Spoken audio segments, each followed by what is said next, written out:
Tonight we're going somewhere very quiet. A convent, somewhere in medieval Europe. It might be France or England or the low flat plains of what is now Germany. It doesn't matter exactly where. What matters is the time. It is 2 o'clock in the morning. The sky above the stone walls is absolute black. No light pollution, no orange glow on the horizon, nothing except, on a clear night, more stars than you have probably ever seen in your life. The chapel is cold in a way that has weight to it, a cold that has been accumulating in these stones since sundown and that has hours yet to go before it begins to release. And every woman inside this building is about to wake up. Not because of an emergency, not because something has gone wrong, because a bell is ringing, has rung every night without exception since this house was founded, and the sound of it means that it is time for matins. The first prayer service of the day.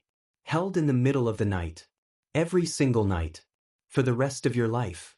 Imagine getting up from a narrow straw mattress in an unheated dormitory. You are wearing a wool habit that you have also been sleeping in, because the cold in winter is genuinely serious and there is no fire and the rule says there will be no fire. You put your feet down onto a stone floor. You walk, in the dark, guided by a single candle, through a cloister, the covered walkway that connects the buildings. And you walk into a chapel that is, if anything, colder than the dormitory. You take your place in a carved wooden choir stall that you have sat in so many times that the wood has learned the shape of you. And you open your mouth, and in the candlelight, in the dark, in the cold, you sing. In Latin, which you have known since you were a child, which you will know until the day you die. This is where we're going tonight. And I think it is one of the most quietly astonishing places in all of human history. Before we go any further, if you're new here, welcome to the Still Hour. This channel exists to give your brain something beautiful and interesting to settle into as you drift off, and I am so glad you found it. If you've been here before, you know how this goes. A like helps more people find the channel, and subscribing means you'll be here the next time we open a door onto somewhere strange and human and long ago. If someone suggested this topic in the comments, thank you. Genuinely. The requests from this community are some of my favorite things to read, and I try to honor them as well as I can. Drop a comment tonight with where you're listening from and what time it is. I love knowing where in the world the Still Hour is reaching. Whether you're in bed in Manchester or on a couch in Melbourne or somewhere I haven't imagined yet, hello. I'm glad you're here. So here's what I want you to do. Turn off the lights, or dim them right down if you can't go completely dark. Pull the blanket up. Get comfortable in whatever way comfortable means for you tonight. Maybe you've had a long day. Maybe your mind is still running through things it doesn't need to be running through. Let it. It'll slow down. That's what this is for.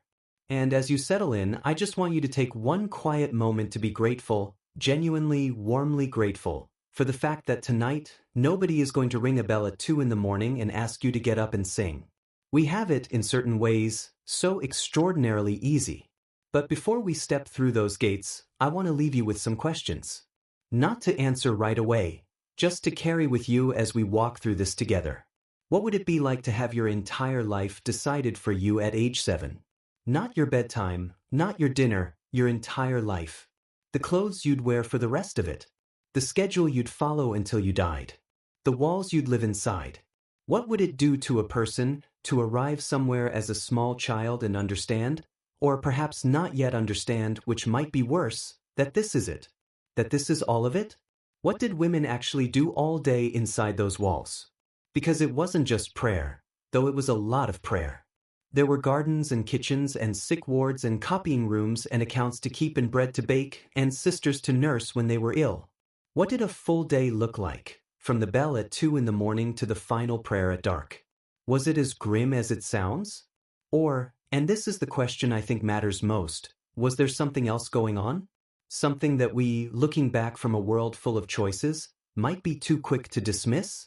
Could a woman actually have a better life inside a convent than outside one? In a world where most women's lives were defined by marriage and childbirth and the will of fathers and husbands, was the convent, for certain women, not a cage but a door that opened onto something their contemporaries outside those walls could barely imagine?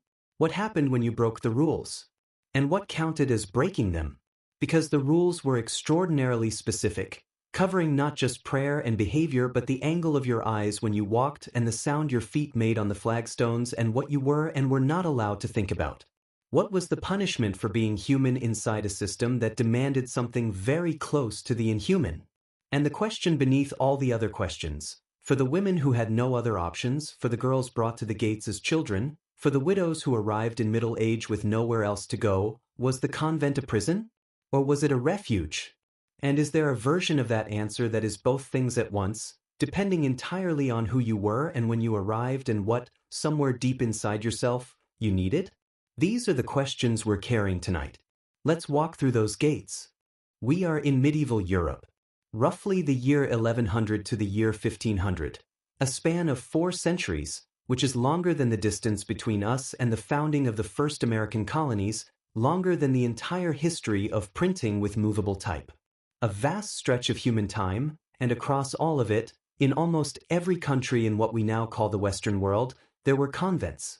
Religious houses for women run according to a rule, a set of written guidelines governing every aspect of communal life. Usually the rule of Saint Benedict, written in the 6th century and followed, with regional variations, by Benedictine and Cistercian houses across the continent. Sometimes the rule of Saint Augustine, or the Franciscan or Dominican constitutions. The details varied. The basic structure, pray, work, live communally, remain enclosed, stayed remarkably consistent across time and geography. These houses ranged from grand abbeys with hundreds of nuns, vast landholdings, libraries, schools, and genuine political influence, to tiny priories with perhaps 8 or 10 women living in conditions not much better than subsistence poverty. They were simultaneously religious institutions and economic enterprises. They were places of education in a world that almost never educated women. They were, in the complicated and fully human way that most institutions are, both better and worse than any simple story you could tell about them. Some women inside those walls had chosen to be there with their whole hearts. Some had been placed there as children by families who had their own reasons and who did not ask. Some arrived as adults fleeing something. Some spent their entire lives wishing they were somewhere else. And some, this is the part that most surprises people, found something inside those walls that the outside world could not have given them. Something that looked, from the inside, less like imprisonment and more like the only freedom available. Come in. Close the gate behind you. Let's look around. The first thing to understand is that most of the women inside a medieval convent did not get there the way we tend to imagine, did not arrive as adults, fully formed, having wrestled with a vocation and made a deliberate, informed choice to dedicate their lives to God. Some did. That story is real and it matters, and we'll come back to it. But the more common story, the one that runs underneath the history like groundwater, visible only if you know where to look, begins much earlier. It begins with a small girl, sometimes as young as 5 or 6 or 7 years old, standing at the gate of a convent with her parents, holding whatever small bundle of belongings her family thought to send with her, about to begin a life she had absolutely no hand in choosing. These children were called oblates. The word comes from the Latin oblatus, meaning offered or presented in the sense of a gift offered at an altar, which tells you something immediately about how this practice was understood by the people who practiced it. A child given to a convent was understood, at least in the official framing of the thing, as a gift to God. A pious act, a sacrifice made in the spirit of devotion. In practice, the reasons families sent children to convents were considerably more varied than that. The most straightforward economic reason was the dowry system. To marry a daughter in medieval Europe, a family was expected to provide a substantial dowry, money, land, goods, to the husband's family. This was not optional social nicety. It was how marriages were made, how alliances between families were sealed, how a daughter's future was secured. A daughter without a sufficient dowry was, in the brutal arithmetic of medieval social life, a daughter who might not marry at all, or who would marry badly, into poverty or precarity. A family with several daughters and limited resources faced a straightforward calculation. They could afford to dower 2, perhaps. What about the 3rd? What about the 4th? The convent required a payment too, an entry gift, called a dos monialis, that varied enormously depending on the wealth and prestige of the house. But it was typically much smaller than a marriage dowry. And once paid, the family's obligation was discharged. The daughter was provided for, housed, fed, clothed, given a community and a purpose. From a certain angle, in a world with very few alternative angles available, this was a reasonable solution to a real problem.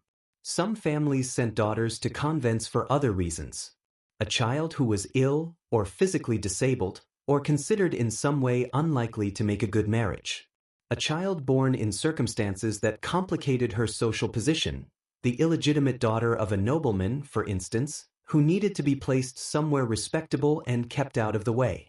Occasionally a child was sent because a family genuinely believed that a religious vocation was the best life they could offer her, that the convent was not a consolation prize but a genuine gift, a life of purpose and learning in a world that offered women almost no purpose and almost no learning.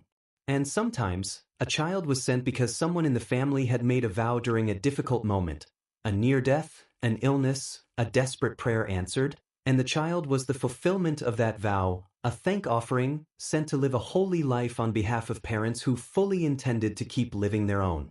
What happened when a small girl arrived at the convent gates? She was received by the abbess or prioress, the woman in charge of the house. She was taken inside. The gates closed.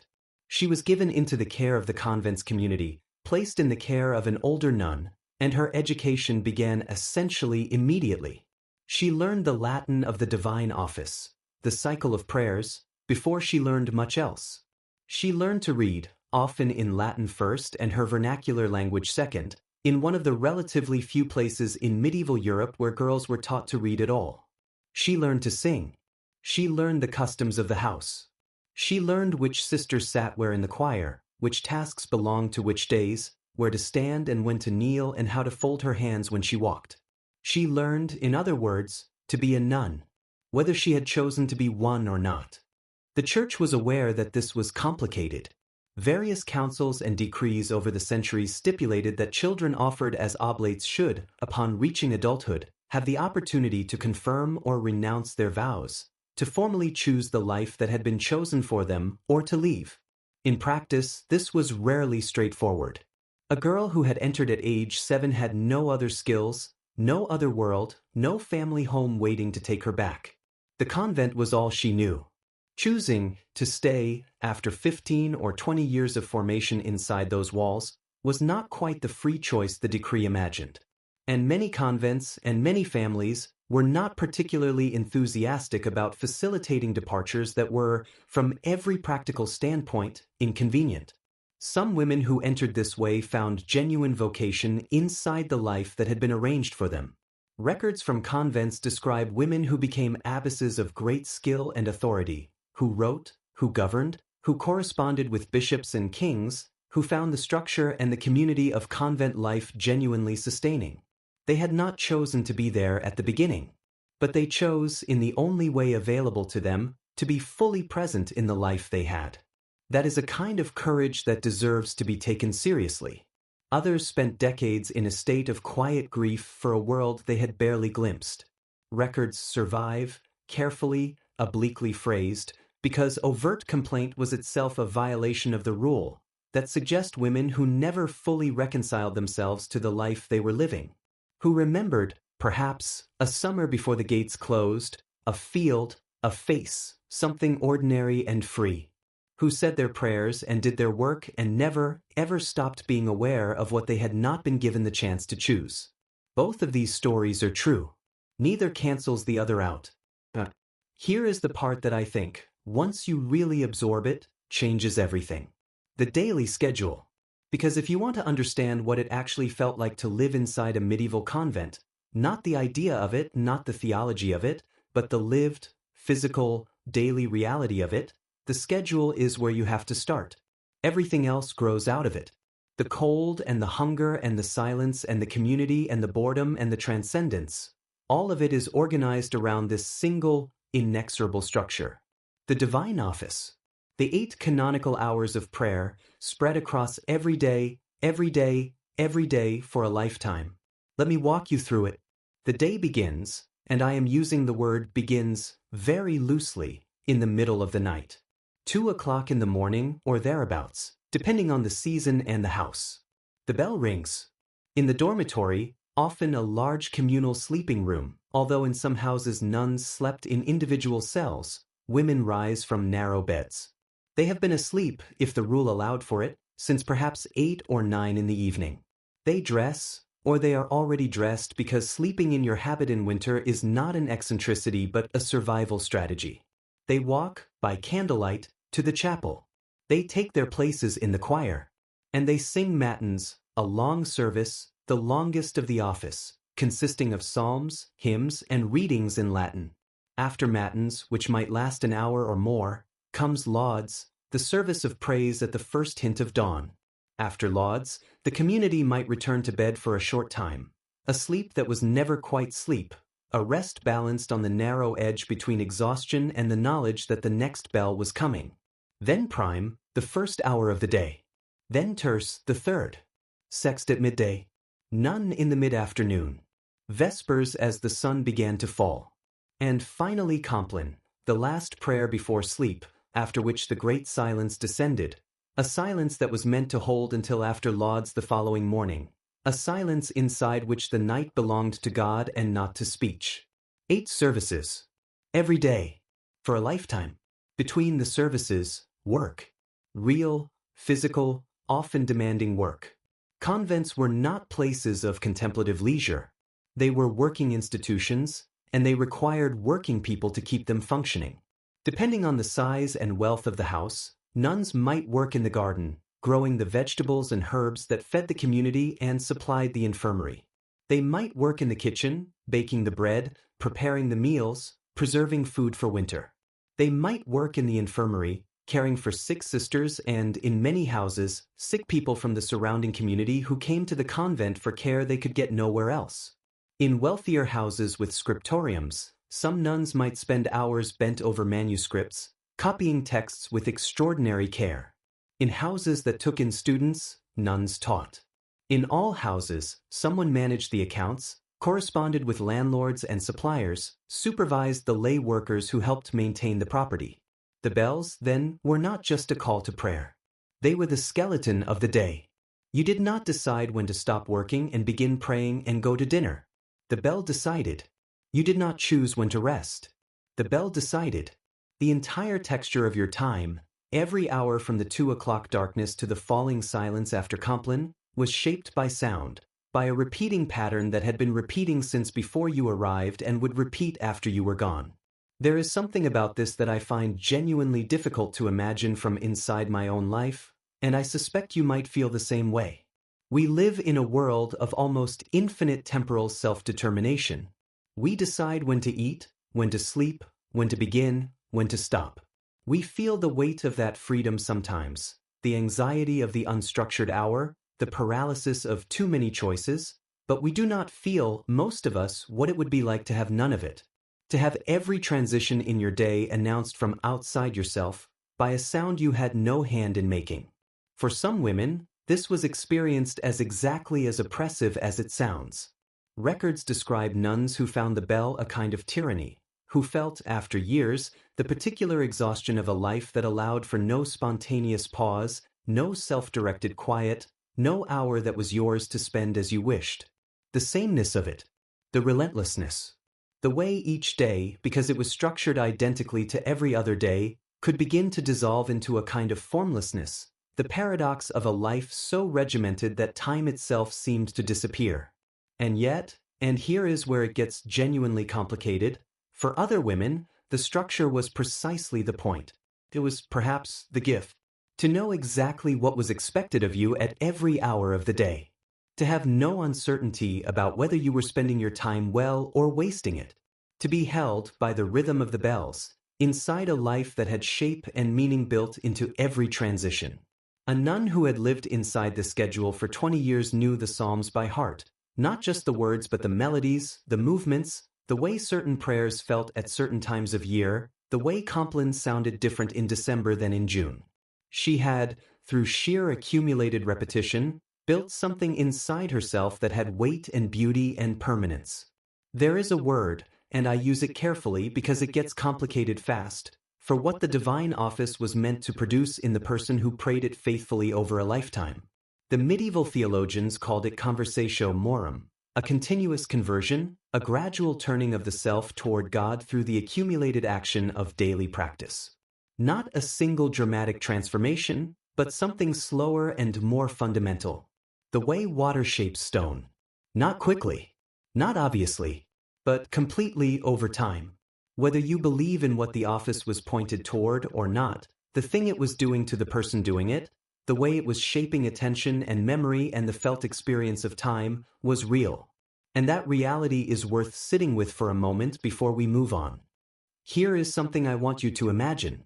You are walking through the cloister, the covered walkway, the architectural spine of the convent that connects the chapel to the dormitory to the chapter house to the refectory. You are walking from one service to another, or from your work to the chapel, and you are walking with your eyes cast slightly downward, because the rule says that you should not let your gaze wander, that modesty of the eyes is part of the discipline of the body, that to look around idly is to invite distraction, and distraction is the enemy of recollection, and recollection is the whole point. Your hands are folded in a specific way.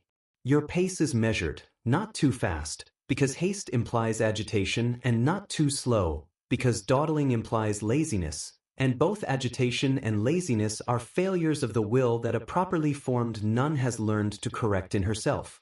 And as you walk, you are aware, in a way that is very difficult to describe to someone who has not lived inside such a system, that you are being watched.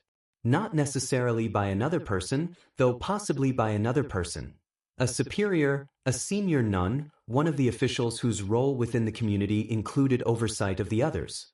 But beneath and behind that human watching, there is the watching that the medieval theological imagination put at the center of everything, the eye of God, from which nothing is hidden and nothing is excused and nothing is merely private. The rule of Saint Benedict describes the monastery as a place where the monk, or the nun, in adapted versions, lives always in the sight of God and the angels. The psychological architecture of monastic life was built on this awareness. You were never alone. You were never off duty. Your behavior in the cloister when no one seemed to be watching was as fully observed, in the worldview these women inhabited, as your behavior in the chapter house when the abbess was present. This is a genuinely remarkable thing to sit with. In our world, privacy is not just a preference. It is something close to a psychological necessity. The self we are in private is different from the self we are in public, and we tend to experience that difference not as hypocrisy but as the normal condition of being human. The medieval monastic system, at its most rigorous, attempted to collapse that distinction entirely. To make the public self and the private self identical. To form a person who behaved the same way when observed and when unobserved, not because she was being watched by other people, but because she had so fully internalized the awareness of divine observation that there was no longer, for her, any functional difference. For some women, this sounds terrifying.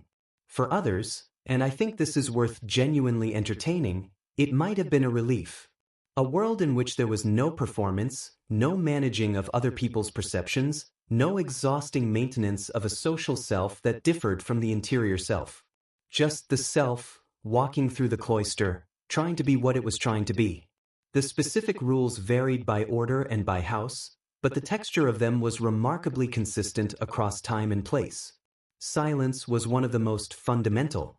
Many orders observed extended periods of silence, not just the great silence of the night, but a rule of silence in the cloister, in the dormitory, during meals, that governed enormous portions of the day.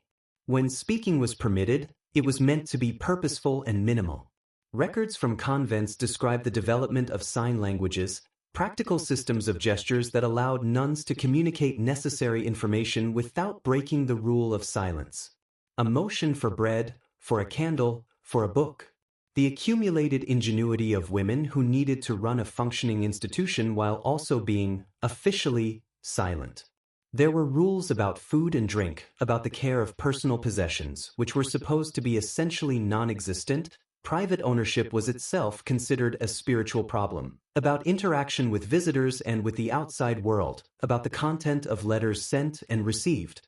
There were rules in many houses about women spending time alone together. Particularly close friendships between individual nuns were often viewed with suspicion, on the grounds that exclusive attachments disrupted the communal life and could lead to other things that the rule definitely did not want to contemplate.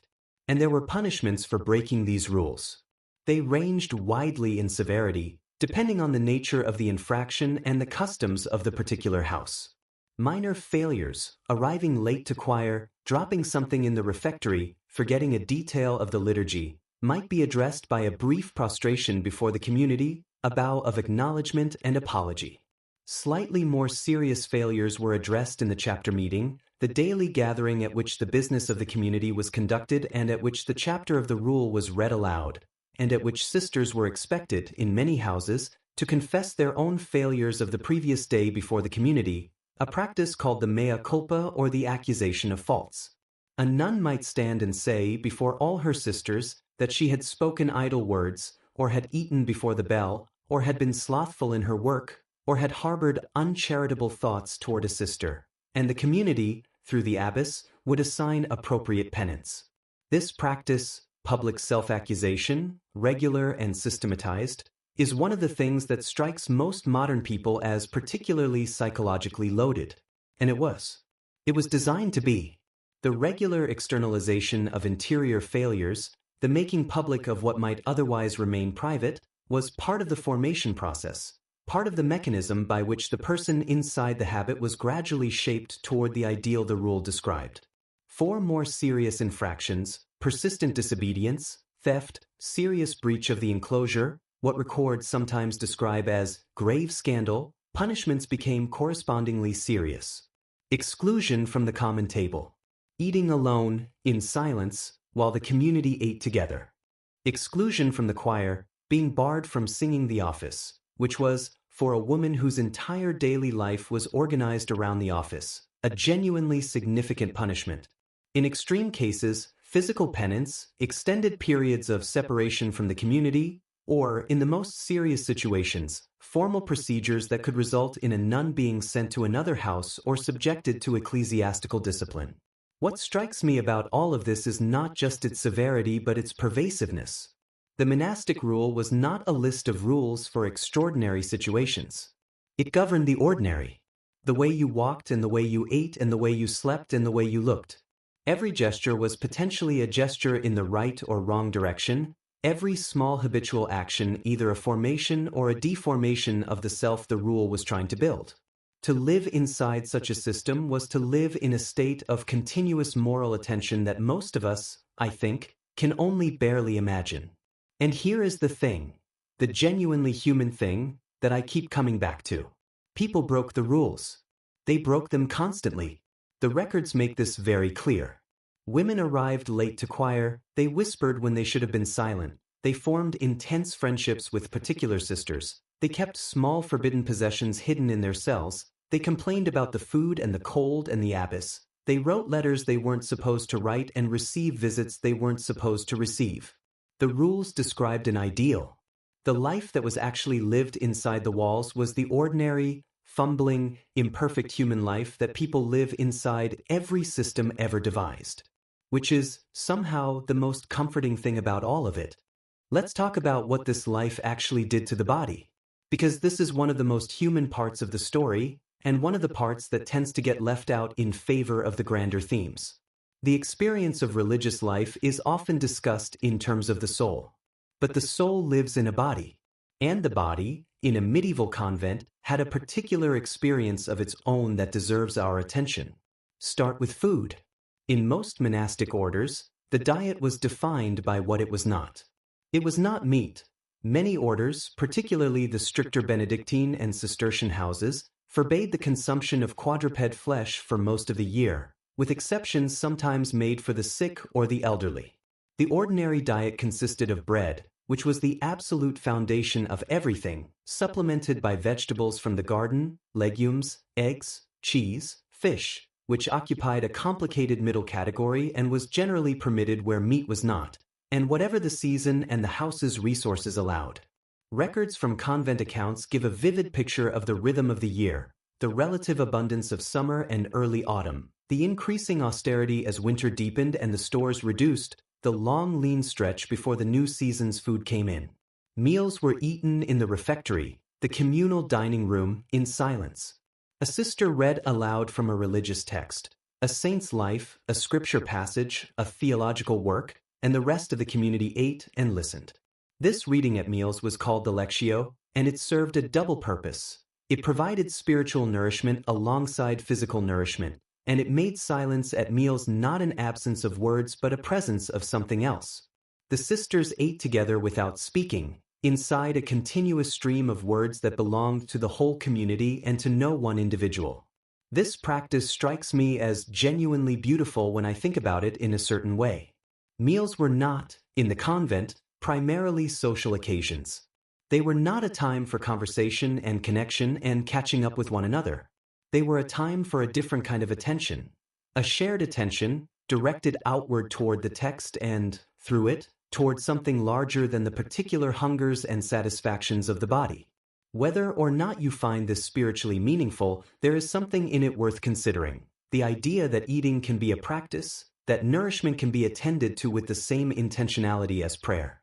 But let's also be honest about what chronic dietary restriction, combined with physical labor and an unheated environment, would have done to women's bodies over decades of this life. The combination of limited protein, regular fasting periods, cold, and substantial physical work represents a caloric and nutritional stress that, maintained over years, would have had genuine physiological consequences. Bone density, in particular, something we now know is sensitive to both dietary calcium intake and weight-bearing exercise, would have been affected by the combination of limited dairy in many diets, restricted sunlight, because enclosure limited outdoor time, and the physical demands of constant kneeling on cold stone floors. The medieval convent infirmary records, where they survive, suggest that older nuns in particular suffered significantly from the accumulated physical wear of a lifetime of this regime. And the cold. The cold deserves its own paragraph, because it was a constant and in winter a genuinely formidable presence in medieval convent life.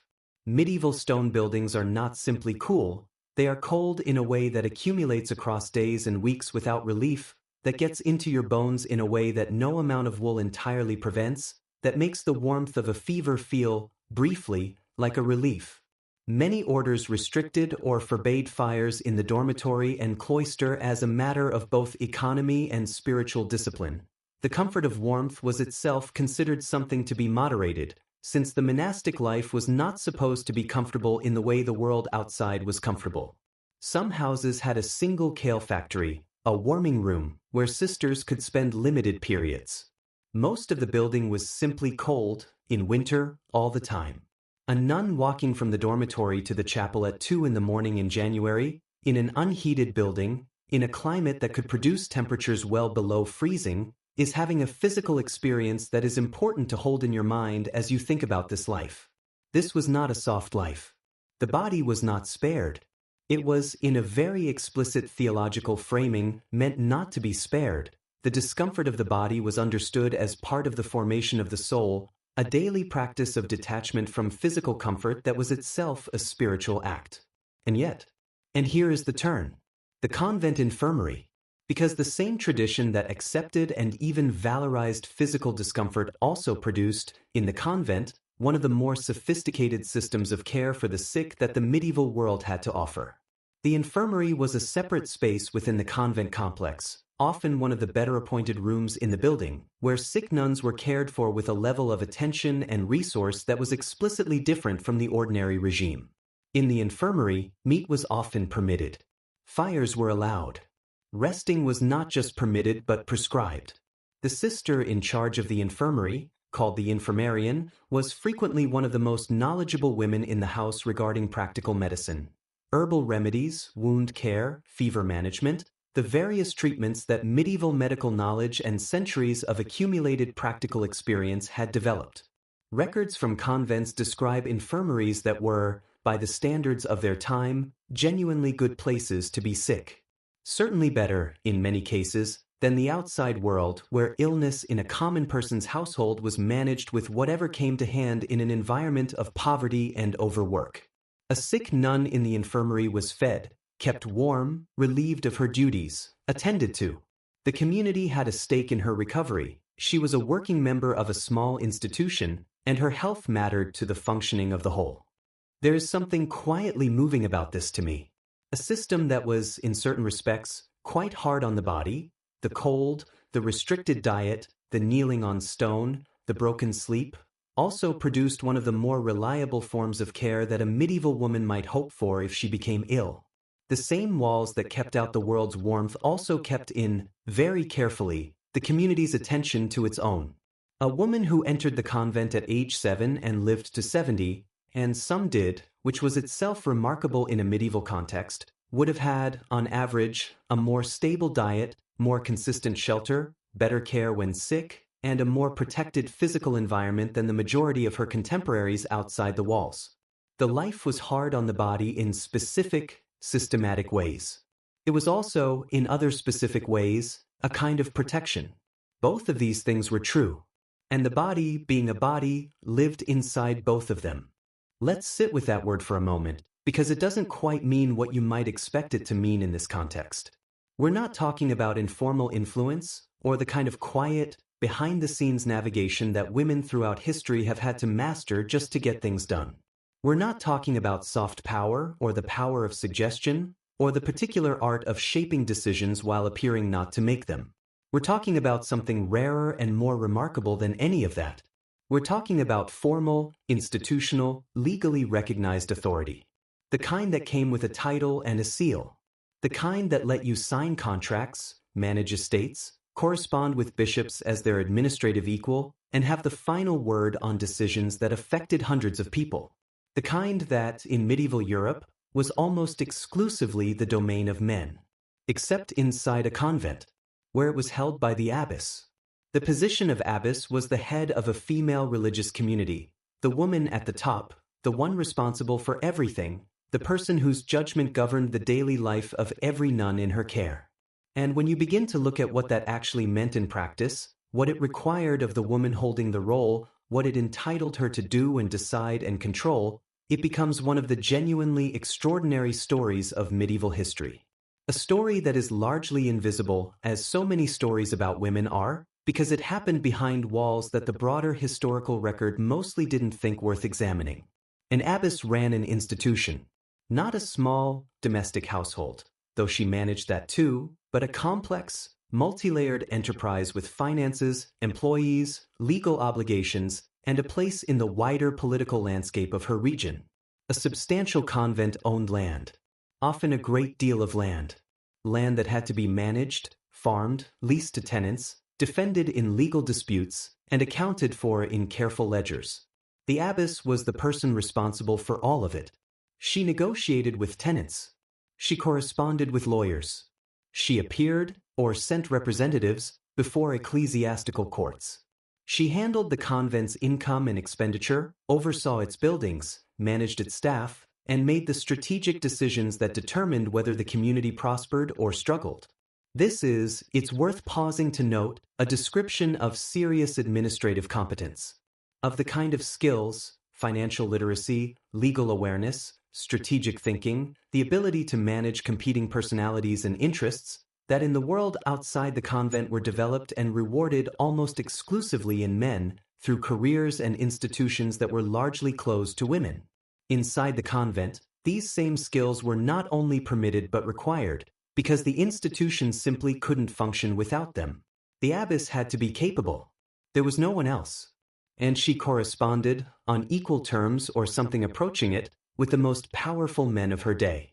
Records show abbesses writing to bishops to dispute rulings that affected their communities, appealing to archbishops, petitioning popes, and in some documented cases exchanging letters with kings.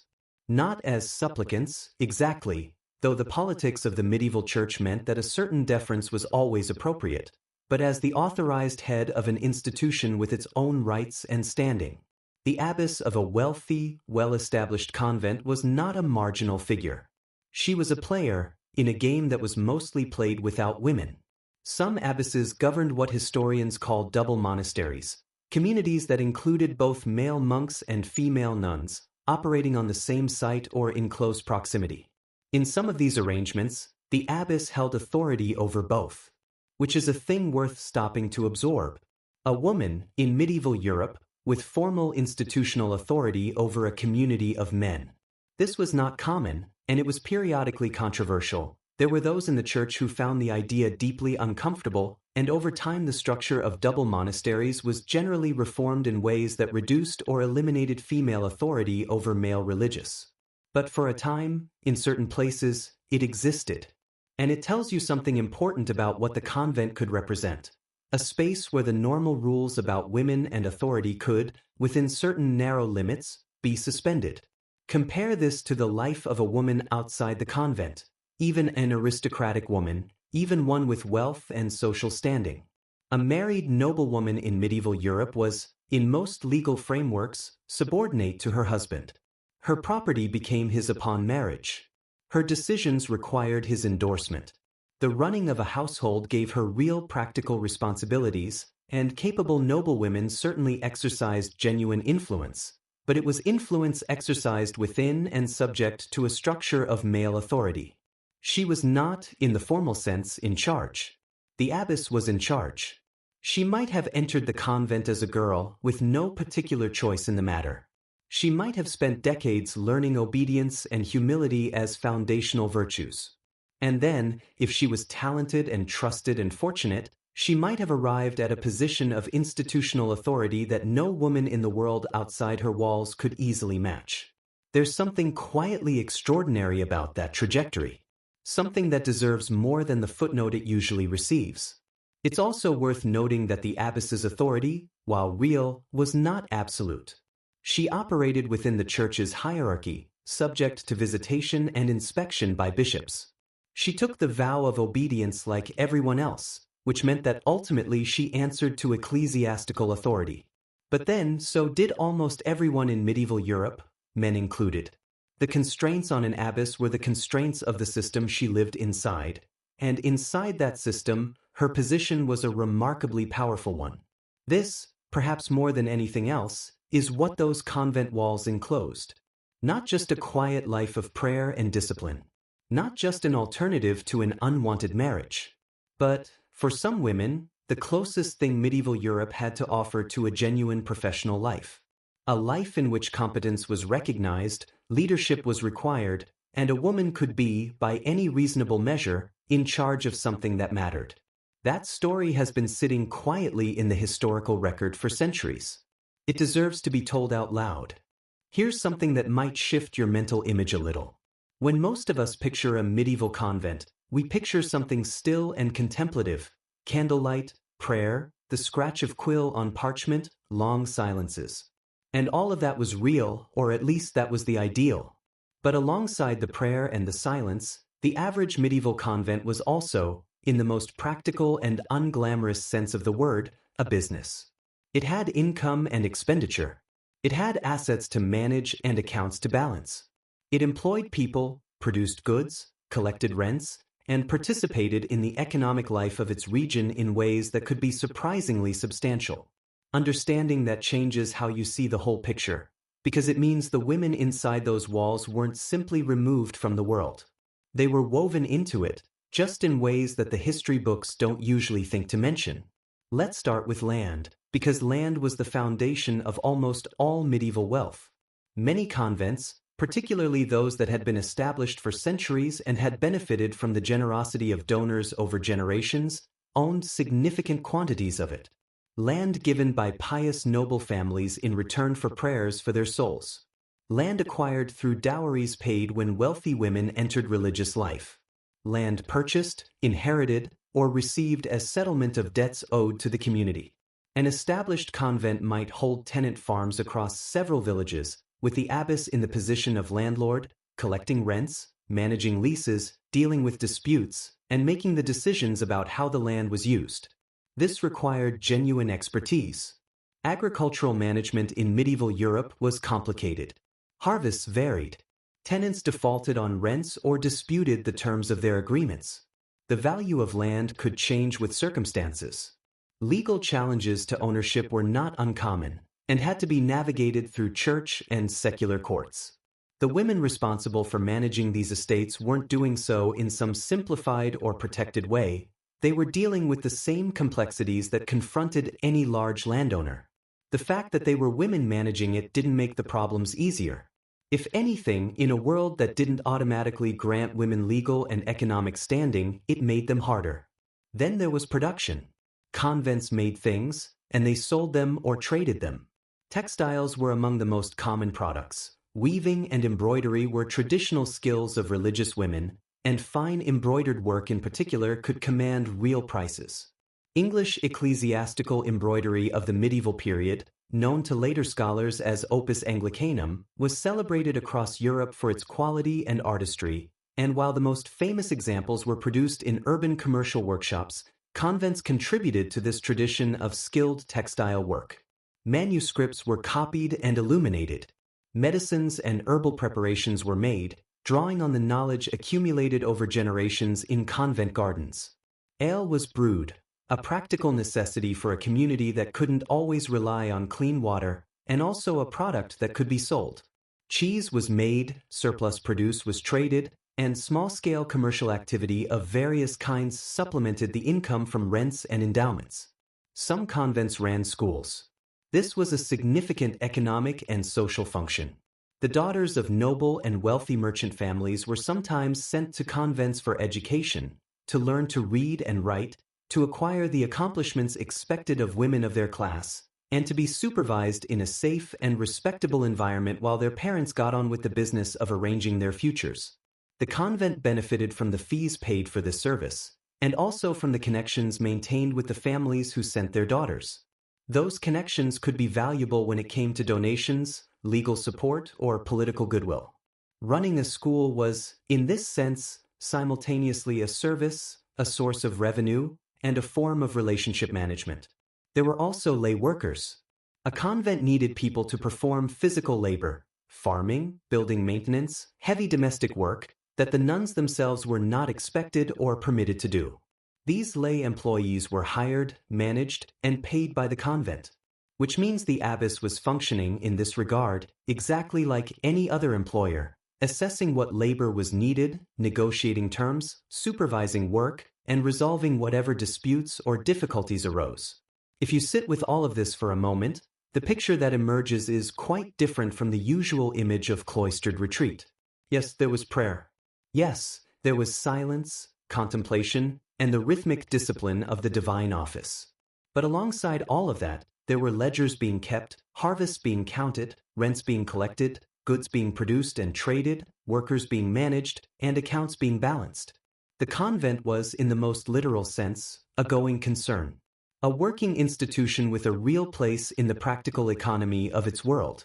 And here is what makes that quietly remarkable. This work, the management of accounts, the oversight of production, the negotiation of leases, the strategic thinking about income and expenditure, was being done by women. In a world that offered women almost no other context in which to develop or exercise this kind of capability, the convent created one. Women who might have spent their lives with no formal engagement with finance, property management, or institutional administration instead found themselves, by the logic of the institution they were part of, required to become competent in all of it. History doesn't always look behind convent walls. But if it did, it would find ledgers as well as prayer books. And that seems worth knowing. Convents occupied an interesting position in medieval public life, simultaneously revered and, occasionally, suspected. Understanding that tension tells you a lot about how medieval society thought about women, about religious institutions, and about the space where those two subjects met. On the reverential side, the case was clear and widely shared. Convents were houses of prayer. The women inside them had dedicated their lives to God, and that dedication was understood to benefit not just the nuns themselves but the entire community around them. In a worldview where intercessory prayer, asking God, through the saints and through consecrated individuals, to act on behalf of those in need, was deeply and practically important, having a community of devout religious women praying in your region was genuinely valuable. Donors gave money and land to convents not simply out of piety in the abstract, but in a quite specific and transactional spirit. The convent would pray for their souls, for the souls of their ancestors, and for their families' ongoing welfare. In return, the donors provided the resources the convent needed to function. This wasn't cynicism. It was how medieval people understood the relationship between the living and the dead, between the material world and the spiritual one, between human action and divine response. And convents, as centers of prayer and liturgical life, were central to that understanding. They were also, by extension, centers of charity and care. The rule of Saint Benedict, which governed many convents, placed strong emphasis on hospitality to travelers and care for the sick. Convents provided food to the poor who came to their gates, shelter to pilgrims and travelers passing through, and sometimes more systematic care for the sick and the dying in something that functioned as an early form of hospital. The convent was, in this sense, a social institution as much as a spiritual one, part of the fabric of welfare provision that the medieval church, in the absence of any state equivalent, largely managed. So convents were respected. They were part of the landscape in both the literal and the social sense, permanent, familiar, and viewed by most people most of the time with something between quiet approval and genuine gratitude. But they were also, periodically, subject to suspicion. And the records that document this suspicion make for fascinating reading, partly because of what they reveal about the gap between the ideals of convent life and its lived reality, and partly because that gap turns out to look very familiar once you look at it closely. Bishops and other church officials were periodically required to conduct what were called visitations, formal inspections of religious houses, in which the official would examine the state of the community, question the nuns individually, review the accounts, and produce a report on whether the house was living up to the standards required of it. These visitation records, where they survive, are some of the most detailed and humanly revealing documents from medieval religious life. They are, in effect, inspection reports. And like any inspection report, they tell you most when they find something wrong. What did they find? A range of things that might, honestly, surprise you with their ordinariness. Nuns who had quietly accumulated personal possessions, small items, clothing, objects of sentimental value, in violation of their vow of poverty. Communities where the rule of silence was observed loosely, where conversation and laughter had crept back into hours that were supposed to be quiet. Disputes between sisters, personality clashes, resentments over resources or status, the particular friction that comes from living in very close quarters with the same people for decades. Abbesses who were accused of favoritism or of managing the convent's finances in ways that benefited their own relatives. Nuns who had developed relationships with people outside the walls, friends, family members, local clergy, that the inspecting official deemed too familiar or too distracting. There were also, occasionally, more serious allegations. Records describe instances of nuns bearing children, of relationships between nuns and the priests or monks who served their community, of women who had effectively abandoned their vows and practice while remaining nominally within the cloister. These cases were real, and they were treated seriously by church authorities. But it's important to hold them in proportion. Visitation records document problems. By definition, they were conducted precisely because something had prompted concern, or because regular inspection was required regardless. Most convents, most of the time, conducted their lives in reasonable accordance with their rule, and the records of those uneventful visitations are sparse precisely because there was little to report. What the visitation records reveal, then, is not a picture of universal corruption or widespread failure. What they reveal is something more interesting and more human than that. A picture of real people with real personalities trying to live up to an extraordinarily demanding ideal and sometimes falling short of it in ways that are thoroughly recognizable. Wanting small comforts, needing conversation, getting annoyed with a colleague, managing resources in ways that served personal interests as well as communal ones, finding the strict observance of every rule, every day, over the course of an entire lifetime, to be harder than the ideal suggested it should be. Every institution has a gap between its stated ideals and its lived reality. Corporations, schools, hospitals, armies, governments, the gap is universal because the gap is human. Convents were not exceptional in having that gap. They were exceptional, perhaps, in how extensively they documented it, because the church required inspection and record-keeping in a way that many secular institutions didn't. Which means that medieval convents have left us, somewhat inadvertently, a remarkably candid record of what it's actually like to try to be perfect. And to be, instead, merely human. That's not a flaw in the story. That's what makes it worth telling. Nothing lasts forever, and convents were not exceptions to that rule. The history of medieval religious life includes not just the founding and flourishing of these communities, but their reform, their decline, and in some places and times, their abrupt and total ending. Periodic reform was a recurring feature of monastic life throughout the medieval period.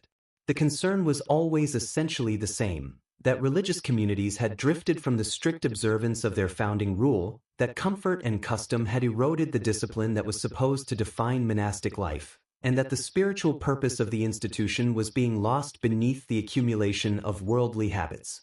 This concern was not entirely unfounded. The visitation records we've already looked at give plenty of evidence that drift happened, that rules were relaxed, that the gap between ideal and reality could become substantial. Reform movements responded to this with varying combinations of exhortation, regulatory tightening, and in some cases the imposition of stricter observance from above. Some reforms succeeded, at least for a time. Energetic reforming bishops could genuinely transform the culture of communities that had grown slack, reinstate practices that had lapsed, and reinvigorate communities that had lost their sense of purpose.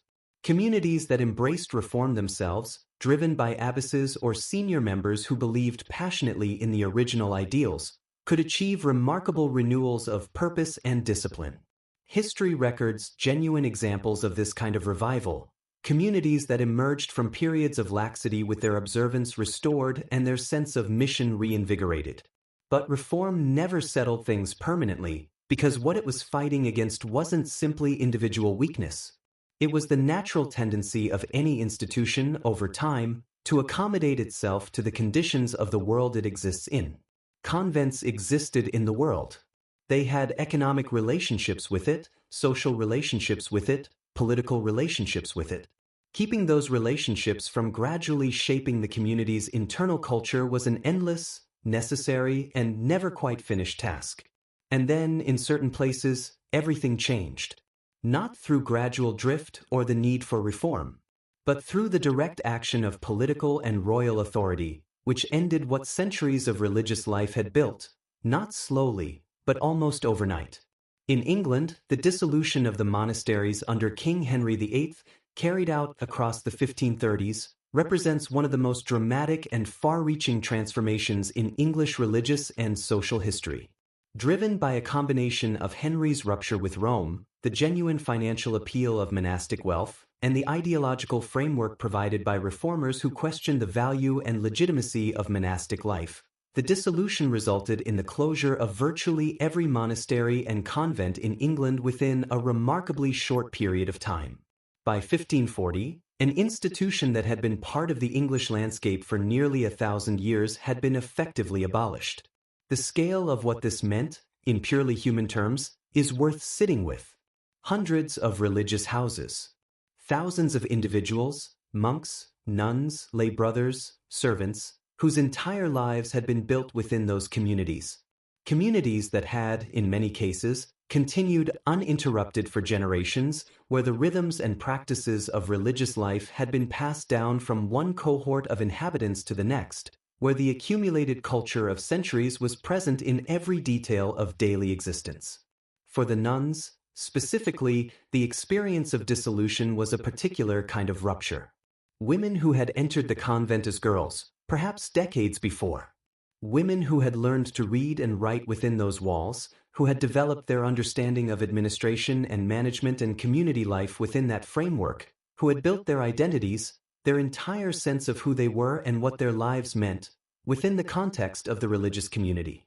Women who, in some cases, had risen to positions of genuine authority and responsibility, who had, within the world of the convent, built something that looked very much like a career. And then it was gone. The arrangements made for displaced religious varied. Some received pensions from the crown, a recognition, however grudging, that their situation required some provision. But the pensions were often small, and they were not a settlement so much as a temporary measure whose adequacy varied significantly depending on the individual's circumstances and the size and status of the house that had been dissolved.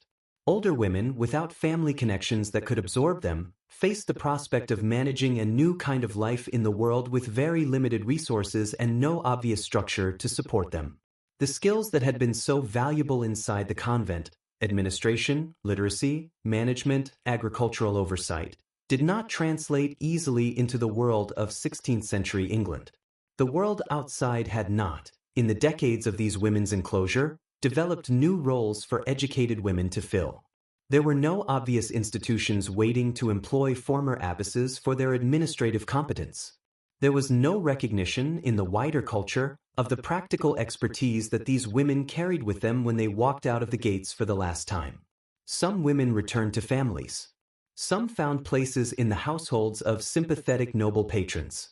Some managed, with difficulty, to build new lives of some kind in the changed world they now found themselves navigating. In some cases, small groups of former nuns continued to live together informally, maintaining something of their shared life even without the formal structure of a religious house to contain it. A quiet form of resistance, or perhaps simply a reluctance to let go of the only life they had known. It would be too simple to cast this story entirely as tragedy. Some women, undoubtedly, found the dissolution a release, a chance to leave a life they had not chosen and had not wanted. Some adapted with resilience. Some found that the world outside, while strange and difficult, offered things that the convent had not. History doesn't permit us to make a single claim about what dissolution meant for every woman who experienced it. But it would be equally wrong to treat it as abstract, or to let the scale of the historical event obscure the individual human experiences it contained. Each woman who walked out of a dissolved convent was a person who had spent her life building something. A community, a set of relationships, an identity, a sense of purpose and place, and who now found all of that erased by a decision made by people who had never met her and who, in most cases, had given very little thought to what she would do next. That's not a small thing. It's one of the things that history, when it treats the dissolution primarily as a story about Henry VIII's finances or the English Reformation's theology, tends to leave out. But it was real, and it deserves to be remembered. So what do we make of all of this, now, with the benefit of distance? It's a genuinely complicated question, and I think that's worth acknowledging rather than tidying up. The story of medieval convent life is one of those areas of history where the straightforward interpretation, whichever direction you approach it from, turns out to be incomplete once you look at the details. The easy interpretation, from one angle, is that convents were places of confinement and restriction. And that's not wrong. The physical enclosure was real and, for many women, total. The vow of obedience was binding. Entry was often not a free choice, and even when it was, the choices available were so constrained that the freedom involved was limited. Women who entered as children had made no meaningful choice at all. The daily life of a convent was structured around a rule that governed almost every moment, that required constant self-discipline and self-denial, and that offered very little room for individual preference or personal freedom in the ways we most commonly think about those things. And the dissolution, when it came, was not experienced as liberation by most of the women it affected, which is itself a piece of evidence worth considering. If convent life was simply imprisonment, you might expect the end of it to feel like release. That it so often didn't, that women clung to their communities, mourned their dissolution, and in some cases spent years trying to recreate something of what had been lost, suggests that the reality of life inside those walls was more complex than the simple story of confinement allows for. Because here is the other thing that is also true. Convents were, for centuries, among the only places in medieval Europe where women could receive a serious education, where a woman could hold formal institutional authority, where the intellectual and administrative capacities of women were not just tolerated but required and developed and rewarded, where a woman could build a life that was not defined primarily by her relationship to a husband or her capacity for bearing children, where she could be, in whatever constrained and conditional sense, something other than a wife or a daughter. That is also real. and it coexisted with the walls and the vows and the lack of choice, because history is not in the habit of offering clean alternatives.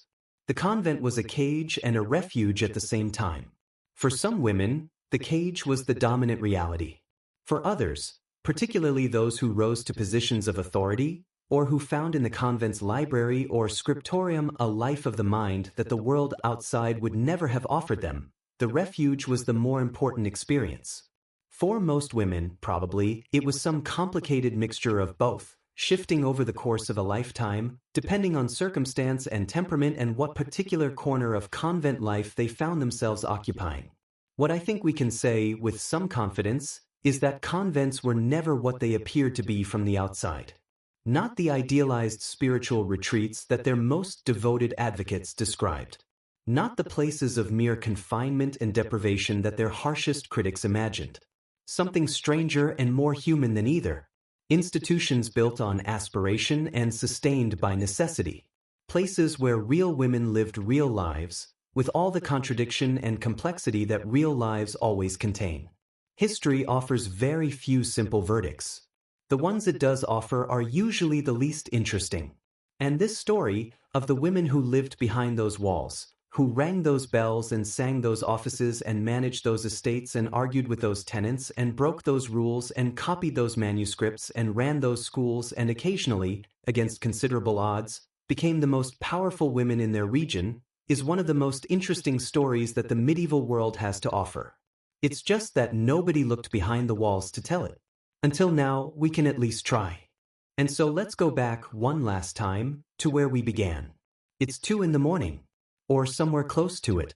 The night is cold, the kind of cold that settles into stone buildings and stays there, that you feel through the soles of your feet and in the air just above your face no matter how many blankets cover the rest of you. The bell is ringing. It has been ringing like this for as long as any living member of this community can remember, and before that, for as long as anyone their teachers could remember, in an unbroken chain of bells stretching back through the decades and the centuries until it disappears into the early days of the house itself. The women rise. They move through the dark, through corridors they know by feel as much as by sight, toward the chapel where the candles are already lit and the cold is a little less brutal than the open air outside. They take their places. They open their mouths. And in the darkness, in the middle of the night, far from any town or road or other sign of the waking world, they begin to sing. You know more about that moment now than you did an hour ago. You know that those women came from backgrounds as varied as their personalities. Some placed as girls, some who chose this life as young adults, some who were there because the world outside had nowhere obvious for them to go, some who were there because they genuinely and deeply wanted to be. You know that the woman leading the service might, by day, be managing a substantial agricultural estate, corresponding with lawyers, overseeing accounts, and holding a position of formal institutional authority that almost no woman outside those walls could have matched. You know that in the library nearby, manuscripts were copied and illuminated, knowledge was transmitted across generations, and women engaged with the intellectual life of their era in ways that the world outside the cloister would rarely have permitted them. You know that the economy of this place, the rents and the textiles and the ale and the land, was managed by women in a world that almost never let women manage anything. And you know, too, that it was hard, that the discipline was real and the demands were real, and that those women were not simplified figures of spiritual perfection. They were people with all that being a person means. That they got cold and frustrated and annoyed with each other, and sometimes broke the rules in small ways that the visiting bishop would note disapprovingly in his report. That some of them had never wanted to be there at all.